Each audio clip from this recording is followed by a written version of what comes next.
You're tuned into the It's Real podcast with your hosts, Kayla, Kallander, and Andrew Yaggie.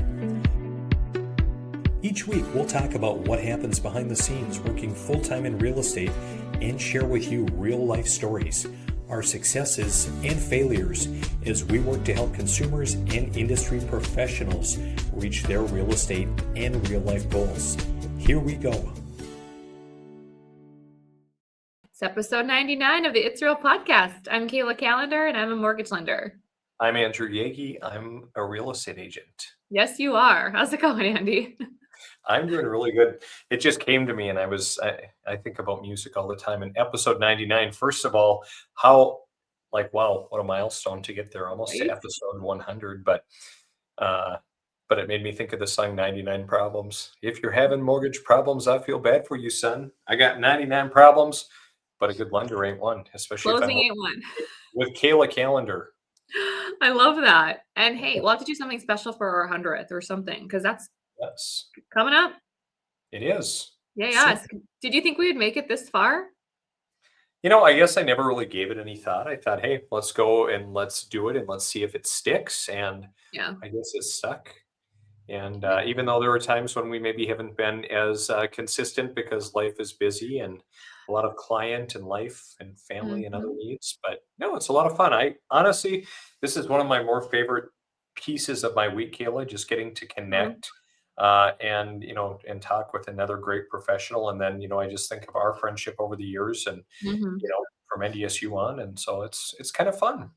It is fun. And I think too, it's like, this is proof that you don't have to be perfect at anything or have a plan. I mean, sometimes we come on and it's like, what should we do? What should we talk about? What are you seeing? And it's real and raw with us. It's not scripted and it's none of that. And I think you and I both were like, well, let's just try this and see where it goes. And we've had success. We've had good luck. I've had people reach out. I've got friends that are like, I love that podcast because it's local too. And real estate is local. And we talk about it all. And you just get, our audience just gets kind of like an unfiltered kind of version of us for the most part. So I can't believe KFGO or WDAY or someone haven't called yet, Kayla, or maybe we'll just skip the AM band and right to Sirius XM. But maybe we're already a step ahead just being online. Yeah, maybe. I don't know, but I'm glad to be here. I'm excited we've made it this far. So yes. Amen. Hey, did you watch the Super Bowl at all? I mean, not really. I mean, I had it on, but I was doing other things. What about you? No. I think the Seahawks won only because I think I maybe saw a post, but I didn't see either of the halftime shows really. I didn't watch it.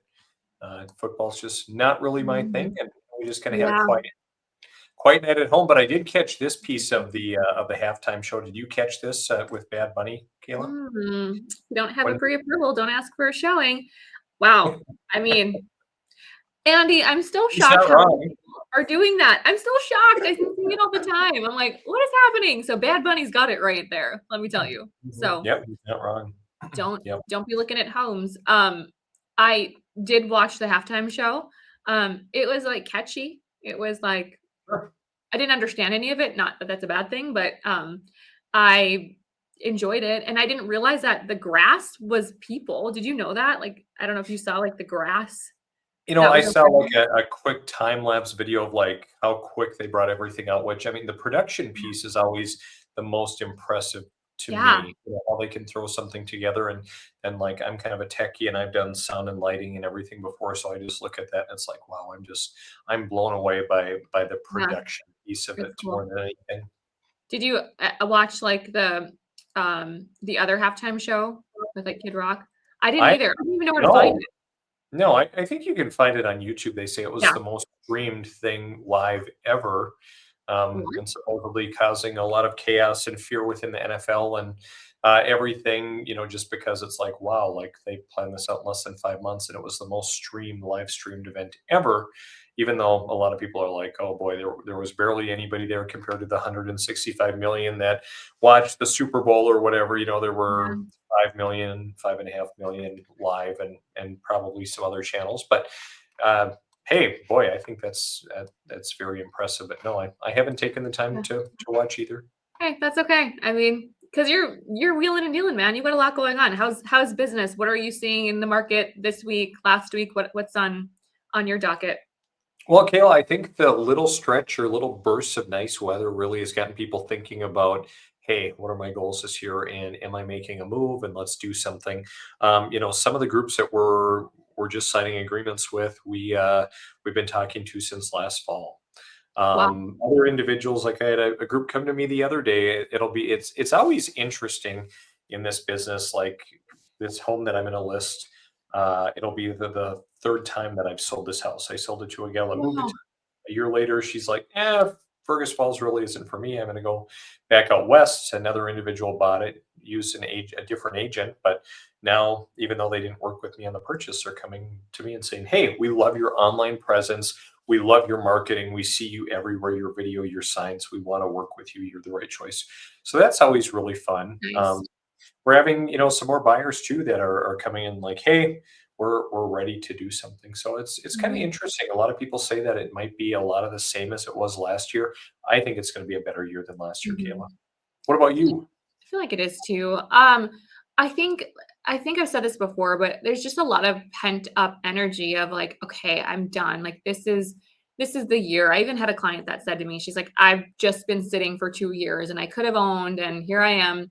I'm sick of it. I think the whole rates are going to drop. Wait for them to get in fours, and I think individuals are just like, you know what? It's more important than just a rate. People are paying a lot higher rates on their cars and their credit cards and their boats and their everything. And I think they're just over the fact that that is one thing that's dictated their decision. So Right. I think we're going to see a lot of people come out, and yes, the warm weather helps as well, a little bit warmer than 20 below. And then again, we're seeing a lot of refinances, a lot of people having talks about refinances, a lot of people on the fence. And what I'm seeing is, we had people that would have killed to have a 6% interest rate, a 5.875, a 5.625. Mhm. And there are people now that it's just funny to me. They're at 7 and 8, they're at 7, and they're like, I'm just gonna wait for rates to drop. All the while, they're missing out on savings. And I know that everyone has their own goals, but we're seeing quite an uptick in that. So if you're a mortgage lender or you're working with a mortgage lender, they're going to be a lot busier dealing with all these clients that they closed in the last few years, trying to help them save money as well. I just saw that. I saw that you kind of had a post, Kayla. And I'm kind of curious about refis. How many people that come to you to refinance do a cash out refi versus Oh just looking gosh. for a lower Yeah, rate? a lot of people do, if they have debt. If they have debt that they're like, I just want to pay this off, 1,000% we're seeing it. So they'll take out $40,000 additionally above what their payoff on their mortgage is, and maybe they'll pay off this debt at 12%. This debt, a lot of credit card debt we see. I think a lot of people accumulated credit card debt because they thought things would get better, things rates would come down, things would get cheaper, and they didn't. So there's a lot of individuals that have racked up a lot of debt, and this is a perfect opportunity to leverage the equity that you created in your home to pay off this higher debt. So we do see quite a bit of that. Sure. No, that makes a lot of sense. So Mhm. I was looking here at some of your myths. Yeah. Um, and people really think, Kayla, you can only refinance once? Yeah, there's a lot of people that are like, well, I'm just going to wait until it's, at the lowest. And there's really no way to do that. There's also no limit to how many times you can refinance. But yes, you will pay closing costs again. But ultimately, it's, in 2020 and 21, I was refinancing people multiple times. They're like, okay, 4%, we're going to pay down the rate. We're going to refi at 4. Then rates went to 3.5, then 3. And I remember seeing 1.875% on a 15-year. Now it was buying down the rate, but you can refinance as much as possible, but I'm surprised to see so many people like having their break even be like 6 to 12 months, meaning after that, you break even. The cost that we rolled in, like you've recouped that, and then you can refinance again. You're not out anything, but you are going to continue to save $2 to $1,000 per month. And you know that, if rates dip, you can do it again, but there's no limit ultimately. But Kayla, I don't really want to refinance because, I'm 5 years in on my 30-year loan Yeah, I get that. and I don't want it to reset to 30 years. Yeah, well, you don't have to, Andy. A lot of times we will do the exact term that you have remaining. Some people will say, "Yeah, put me into a 30, stretch out my payment more. I want to have more cash flow." So it just depends on the person. A lot of people that are a year or two in are like, "Just let's do the 30. I'll make a couple extra payments. It'll be fine." Some individuals are like, "I don't want to reset the clock," and so we don't. It just depends on their goals. One thing that I think of a lot, and that I saw you point out here as well, closing costs. Mhm. And man, I don't want to pay a bunch of extra closing costs. It's going to really negate any of the benefit. Mhm. Yeah, and that's a common question we get is what's the cost to refinance? And you hear about no closing cost refi, which is technically a thing. Ultimately, when you refinance, you might have an appraisal. I have many people that don't need an appraisal. I've got VA loans that are happening right now. We don't need appraisals. I've got clients that have great LTV or the file allows us to not have to have an appraisal. So it's ultimately any bank or lender fees, title work, recording, credit, flood, things like that. I've got one right now, $2,200 to refinance, and I'm going to do the math because I have to think of it. And they're saving $218 a month. Their break even is 10 months. So it's like, yes, it costs money because we're redoing things and there's third parties that have to do their job, but it's an investment in the savings. Is you're going to pay this, but the goal is you're going to save thousands. This client was like 94,000 over the life of the loan, the one client I have. And it's worth it at that point for sure. Sure. What about, I saw kind of your final point here. I've got to reduce my current rate by 1%. Talk about that, Mhm. man. Yeah, a lot of people are like, well, if it's 1%, then I refi, right? Well, it depends on the loan amount. If you've got $1 million loan amount, a quarter is going to make a huge difference in your monthly payment. Versus if you've got $110,000 loan amount, a quarter, not so much. So it really depends. Also, a lot of individuals are switching terms. They're going from a 30 to a 25 to a 15. And so depending on that, that might make a difference. Or maybe they're wanting to increase the term. Some individuals are wanting to get rid of mortgage insurance, private mortgage insurance. I have a client that his credit score wasn't so great right away. And after a year, it's so much better. And his mortgage insurance is going to drop significantly. So it truly just depends on every client situation. But that 1% rule, not true. I've got clients saving, roughly 0.75 and they're still refinancing and they're saving hundreds per month and putting money in their pocket that they can invest or pay off debt.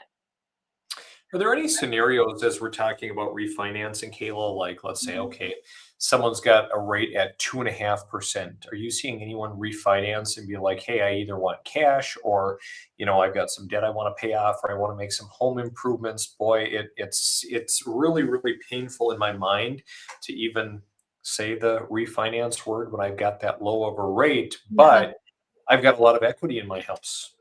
Yeah, constantly. What's crazy, I just had a client last year. They spent a lot of money on in vitro and they were at a 3.625% rate, I think. They had ended up basically racking up debt that they couldn't get paid down. What we did is a blended rate. So we put in the rate that they pay on all of their other debt, the term, we put everything in their 30-year fix, what they have, and it tells us what they're actually paying in a total interest rate. And this client, we were able to free up, I think I'm not 100% certain, $1,800 per month by taking him from a 30-year 3.625 to a 30-year, I want to say it was like 6.25, 6.375.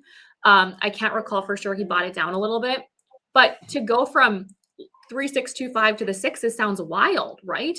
But not Well, when you're saying I'm taking this equity and paying off this debt that's on a 5-year loan, this debt on a 20-year.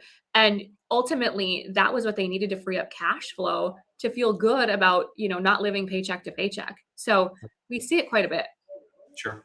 Well, and really at the end of the day, I mean, a lot of people, do not have, a lot of complexity, in their financial situation. I mean, not to say that people don't have debt and don't Mhm. have retirement, don't have things to think about, but when we talk about 7 out of 10 people out there often living paycheck to paycheck, like we talked a couple of episodes ago. The biggest issue individuals in that situation have, Kayla, is a cash flow issue. Yeah. And even for individuals who are doing, even on the other end of the spectrum, who are doing well financially, it's great to have assets. It's great to have, a high net worth possibly, but even more important than net worth is cash flow. And how are you living your life? What are your goals? What are you striving towards? So, being in too tight of a spot and having all of that equity just really doesn't make a lot of sense for anybody. Right. And I had a client the other day. He's like, well, hey, I've got, we've done like these 2-1 buy downs. And it's like, hey, I'm going to have daycare for the rest of the year and then it's gone. Or, hey, I'm going to be moving and coming into, a big chunk of money. Or, everyone has these different scenarios that they're in. And that's why it's not one size fits all. And people, you really need to talk to a mortgage lender, have the conversations, but don't just ask for a rate. They need to know what your scenario is and where you want to get to. And I think that's when it clicks for people. They don't just say, oh, I'm saving $200 a month. Not worth it. It's going to cost me $2,000. Having the conversations is so important. Have the talk. Have the talk. Yep. Okay. You gotta. I like your last slide. Stop letting recycled advice cost you money. Stop shopping, start strategizing. So you're a strategist now, are you? I am a mortgage strategist. It just kills me though, because I see that these people that are in these 7%, they can get, at least 1% lower. And I'm like, you would have done anything for that rate when you bought, you were so upset about that rate. We're here, we've got it. But I also understand people, if you want to gamble and see if they go lower, go for it, and that's where that break even point, it comes in, because I've got a girl today that we're refinancing and their break even is 7 months. She's like, cool, if they dip, then I'll refinance in 7 months again. So yep. But there's no magic pill, no magic time frame, no magic solution. It's ultimately based on your goals. So was that helpful? Kayla's miracle elixir. Yes. The Stop refi shopping, start strategizing. Yes. Because when you shop a rate, you can have the lowest rate, but it's probably going to cost you the most money. And some people don't want to be spending $30,000 for a rate on a house they're going to have for 2 years. I know I wouldn't. So yeah, I like it. Speaking of houses, so refi is obviously kind of an important thing that more people are starting to think about. But I would imagine you're probably working with a lot of buyers. A lot of people are, yes. coming out, putting purchase agreements together. You're seeing kind of an uptick in that. Yes, I'm seeing quite a bit. I'm seeing a lot of people, even if they're a year out, taking advantage. And I'm seeing a lot of people saying, hey, I just want to get started. I want to know where I'm at. So we're seeing a huge uptick in that, Andy. Did you know, Kayla, that there's a great online tool for those who want to get educated if they're just starting the process? Or actually, maybe they've bought a home before and maybe, they don't remember a lot of the details and they're thirsty for knowledge. I hear that there's a really good webinar online. Have you seen it?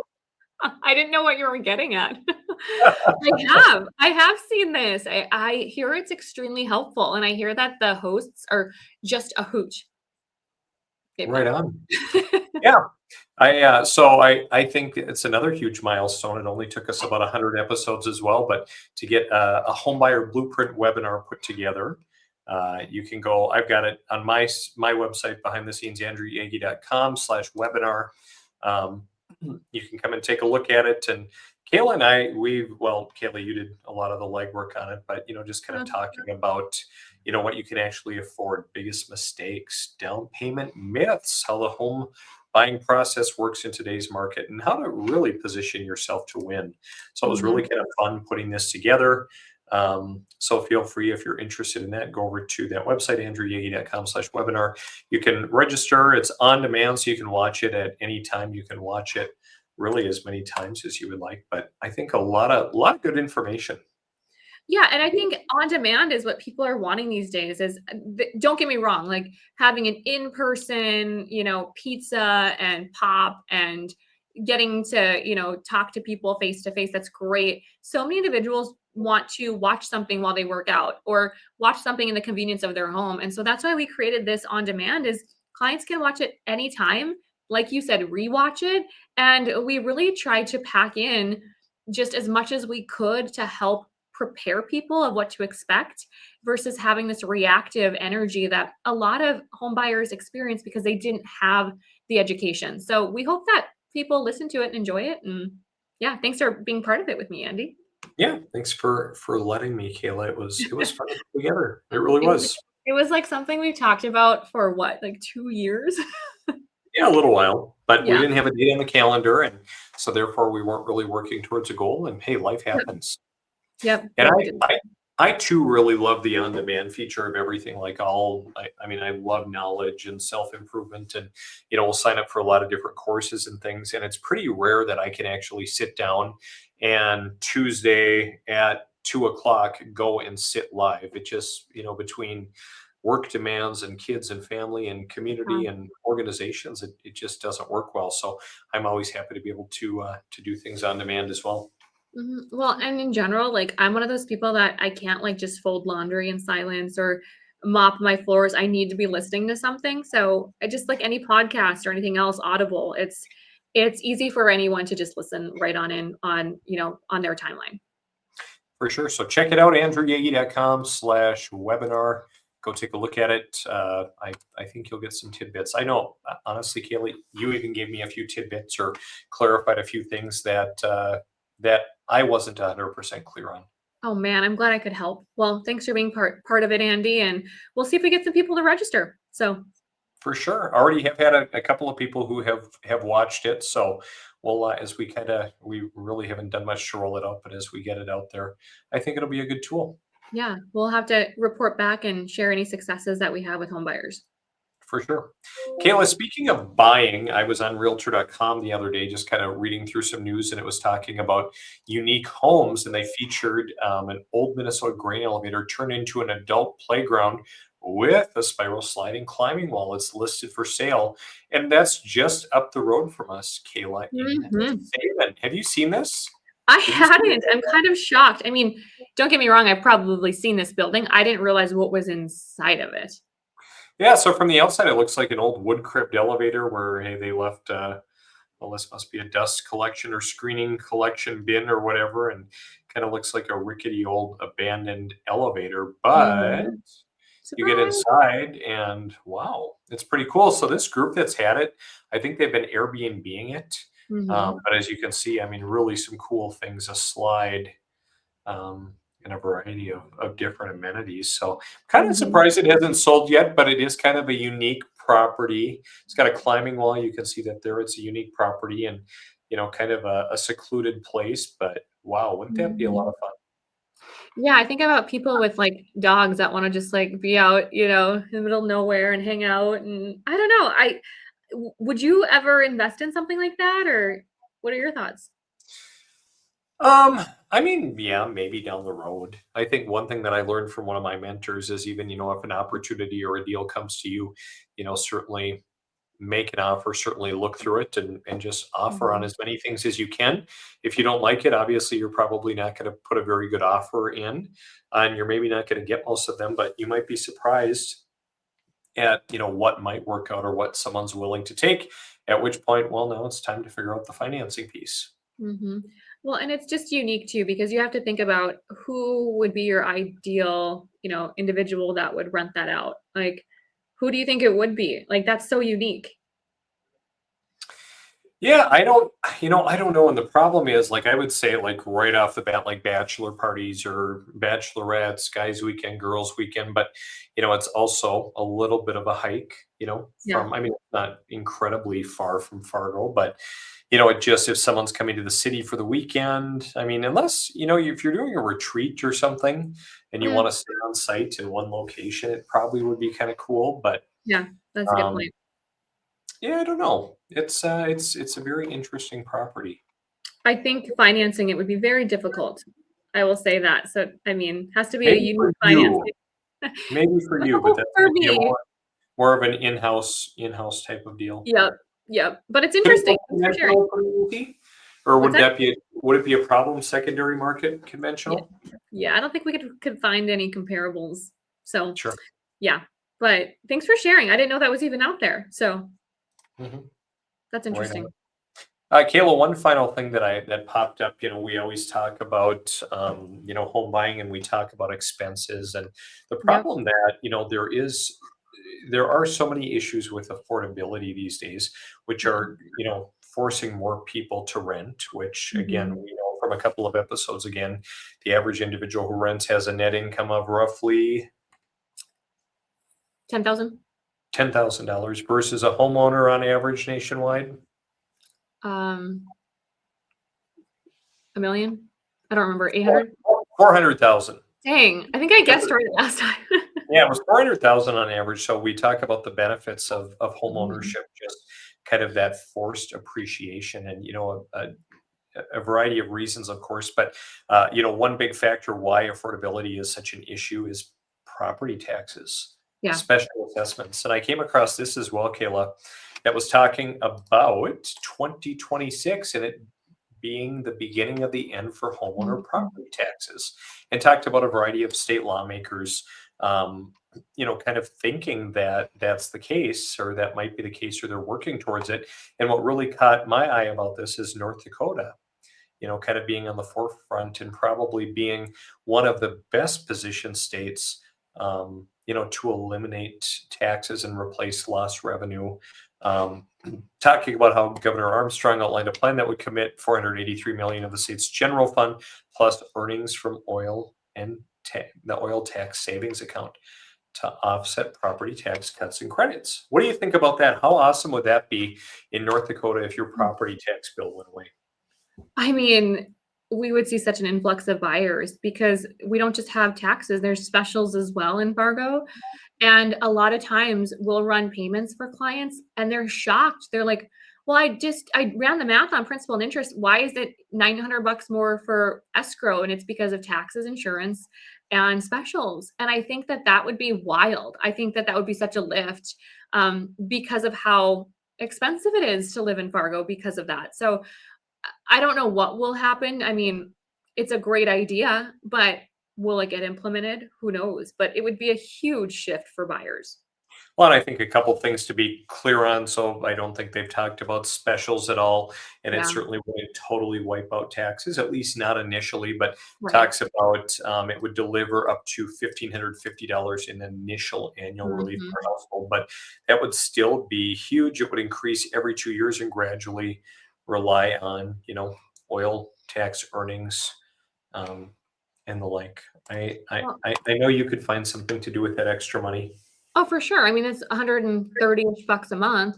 Plus, right Mhm. now, there's that primary tax credit that people can apply for. So right now, we're seeing $1,600 a year off of people's bills, and that's helpful too. Um, and each year, taxes go up, your insurance goes up, and if you're not making more money in your job, like that's more money coming out of your pocket every year. So I think any type of incentive is a great incentive. Yes, it wouldn't completely eliminate it, but I mean, 130 bucks a month is super helpful. Right on. Well, we'll Mhm. see. We'll Yeah, certainly be watching that in the news in the legislature this year. It'd be kind of cool to see it. I don't think yeah. there's any hope of that in Minnesota anytime soon, as it seems to be on Mm. a totally different page and spend, spend, spend, but spending and fraud, but we'll be hopeful. But You know anyway, I saw something speaking of fraud, I was looking at something this morning and I saw that the whole daycare thing, I won't get into the details, but it was like $3,400 per household that technically came out of pockets when you think about the big scheme of things, really, and it's like, yeah, I don't know where the truth lies or where the truth sits, but it's like, that could save people some money too. yeah, that's huge. That's upsetting, Super especially when helpful. you look at the cost of Yeah. actual daycare, Mhm. living in groceries and everything else. Uh, I had found this on the Fargo Forum website, Kayla, where it talked about the FM Metro saw a 43% drop in leased Yeah. retail space in 2025. And, um, obviously we're talking more about Minnesota now, but, I think a big reason why there are those Mhm. issues in the Fargo-Moorhead area, and it's not unique to Fargo, it's all across the country, In fact, we're seeing a lot of, commercial debt being defaulted on, or in the process, or on the verge of being defaulted. And a big piece is affordability. A lot more people shopping online, relying on online vendors, and just, Yeah. with the economy not doing as well, people staying home, not Mhm. maybe some not out to eat as much or out to look at these shops. So, Mhm. we look at what's happening in Fargo, and then you look at, the Minnesota fraud piece, and the $3,400, if that is indeed the number. I mean, that's huge. That would Yeah. make a huge difference, putting that back Mhm. in people's pockets versus bureaucratic enabled fraud. Yeah, I mean, and I do understand too, like, it's cold in Fargo and people shop online. I don't remember the last time I went into a store to shop for clothing. I was just telling Taryn that yesterday. I ordered some shoes online. I'm like, I'm gonna have to go into the store and return them. How inconvenient. You know what I mean? So I never thought of it like that, but that could be a really big reason. But man, thanks for sharing. Yeah. Well, a lot of great content for Mhm. episode 99. 99. The end of the double digits. Great connecting with you as always, Kayla. I hope you have a great rest of the week. I will if you will. See ya. Bye.